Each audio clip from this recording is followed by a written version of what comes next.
ছায়াতলের কার্যক্রম নিয়ে আপনি বেশ কিছুদিন ধরে আসা যাওয়া করেন, আপনি যদি কিছু বলেন। প্রিয় দর্শক, আজকে আমি যে প্রতিষ্ঠানটিতে আসছি সেটা 2020-এ আমার পরিচয় হয়। 2020-এ যখন করোনার পরিস্থিতি ছিল তখন এই প্রতিষ্ঠান আপনার ত্রাণ দিচ্ছিল, লোকজনের জড়ো দেখে আমি এখানে আসি। আর সেই 20 থেকে এ পর্যন্ত আমার মনে হয় প্রায় 20 বার আমার আসা হয়েছে। তো আমি এখানে আজকে দেখেন বৈষম্যের জন্য যে আন্দোলন বাংলাদেশে হয়েছে, আমি বৈষম্যহীন একটি প্রতিষ্ঠান দেখতে পেলাম এসে এই ছায়াতল বাংলাদেশে। আমি একটা জিনিস হাতে নিচ্ছি, এই যে এই বিষয়টা আমি আমি নিজেও প্রায় 20 দিন এখানে খাওয়া দাওয়া করেছি। এখানে এই প্রতিষ্ঠানের চেয়ারম্যান সোহেল রানা, তিনি এই প্লেটই খায় এবং এখানে যারা আছে সবাই এই প্লেটে। আমি একটা মেহমান আসলো, আমিও যে আসছি এই প্লেটেই খেয়েছি। এতেই বোঝা যায় যে এই প্রতিষ্ঠান বৈষম্যহীন, এখানে কোনো বৈষম্য নেই। এখানে এমন ভাবে এরা মিলেমিশে থাকে যেন একটি পরিবার। আমার খুবই ভালো লাগলো। এখানে শুধু শিক্ষা, ছাত্রদের শিক্ষা দেওয়া হয় না, এই যারা এখানে আছে বিশ্ববিদ্যালয়ের ম্যাক্সিমাম সবাই বিশ্ববিদ্যালয়ের স্টুডেন্ট, বিভিন্ন কলেজের স্টুডেন্ট, তারা এখানে আপনার একটি শৃঙ্খলার পাঠশালায় আছে। আমি মনে করি এখান থেকে শৃঙ্খলা শিখছে।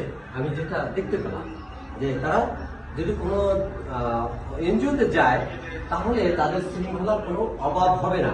আমি এটা বিশ্বাস করি, দেশে দেখে আসছি।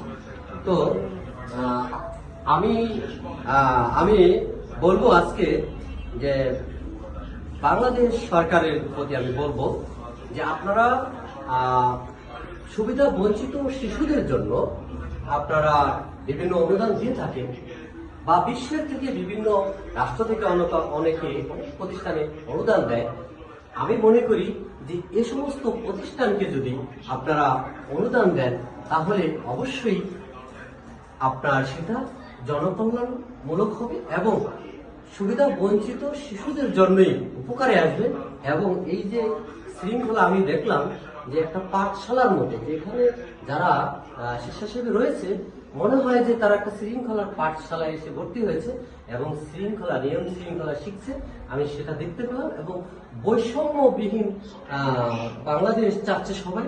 আমি এই প্রতিষ্ঠানে এসে আমার লাইফে আমি কখনো এটা দেখি নাই যে বৈষম্যহীন 100% বৈষম্যহীন প্রতিষ্ঠান হিসাবে আমি বাংলাদেশে এই প্রথম দেখলাম যে ছায়াতল বাংলাদেশ, যেখানে আজকে হাত দিয়েছেন বাটিতে, কিন্তু এখানে যিনি দায়িত্বে আছে তার কাছ থেকে অনুমতি নিয়ে চেয়ারম্যান বাটিতে পানি দিয়ে হাত দিয়েছেন মিষ্টিকে।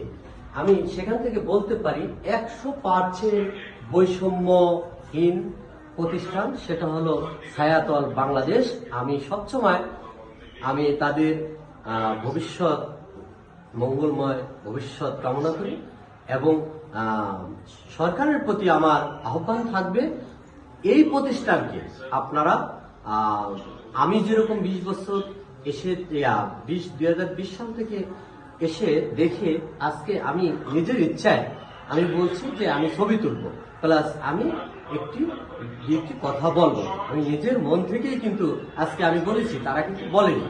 তো আপনারাও এসে সার্ভে করবেন এই প্রতিষ্ঠান এবং এ ধরনের প্রতিষ্ঠানকে আপনারা সহায়তা করবেন, তাহলেই আপনার দেশ এগিয়ে যাবে, এই সুবিধা বঞ্চিত শিশুদের উপকারে আসবে এবং মানুষ উৎসাহিত হবে যে না, এ ধরনের প্রতিষ্ঠান যদি আপনারা সহযোগিতা করেন, এ ধরনের প্রতিষ্ঠান যদি আপনারা টিকিয়ে রাখেন অনুদান দিয়ে, তাহলে অন্যান্য প্রতিষ্ঠানও উৎসাহিত হবে যে না, তারা শৃঙ্খলাবদ্ধ এবং তারা পথ শিশু সুবিধা বঞ্চিত, আমরা পথ শিশু বলবো না, সুবিধা বঞ্চিত শিশুদের নিয়ে তারা কাজ করছে, সত্যিকারে 100% কাজ করছে। আমি যেটা এসে এই 2020 থেকে আমি দেখতে পাচ্ছি। আমি এই যারা স্বেচ্ছাসেবী আছে তাদের প্রতি আমার কৃতজ্ঞতা। কেন কৃতজ্ঞতা? কারণ এই শিশুদের জন্য তারা কাজ করে যাচ্ছে, তারা কিন্তু বিভিন্ন ইউনিভার্সিটির ছাত্র। তো আমি তাদের প্রতি কৃতজ্ঞতাই প্রকাশ করছি, কারণ আমাদের এই সন্তানদের জন্য তারা কাজ করে যাচ্ছে, নির্লস পরিশ্রম করে যাচ্ছে এবং মিলেমিশে থাকতেছে, একটা শৃঙ্খলার পরিবারে তারা আছে। আমি তাদের সবসময় শুভ কামনা করব। আমার রাষ্ট্রের প্রতি আবারও বলছি, আমি আপনারা সার্ভে করে এসে এই প্রতিষ্ঠানকে অবশ্যই আপনারা অনুদান করবেন, অনুদান দেবেন, এবং অনুদান দেবেন যে 100% অনুদান দেবেন। এই প্রতিষ্ঠানে যদি 1 কোটি টাকা বাজেট হয়, 1 কোটি টাকাই বাজেট দেবেন আপনারা। আমি এর প্রত্যাশা রাখছি। আমি এবং আবারও এই সবার প্রতি কৃতজ্ঞতা জানাচ্ছি। হয়তো বেঁচে থাকলে আসবো, অবশ্যই ঘুরে ঘুরে আসবো, আমি যেখানেই থাকি। কিন্তু আজকের জন্য আমি আবারও কৃতজ্ঞতা জানাচ্ছি সবার প্রতি। সবার সুস্বাস্থ্য কামনা করছি। সবাই ভালো থাকবে।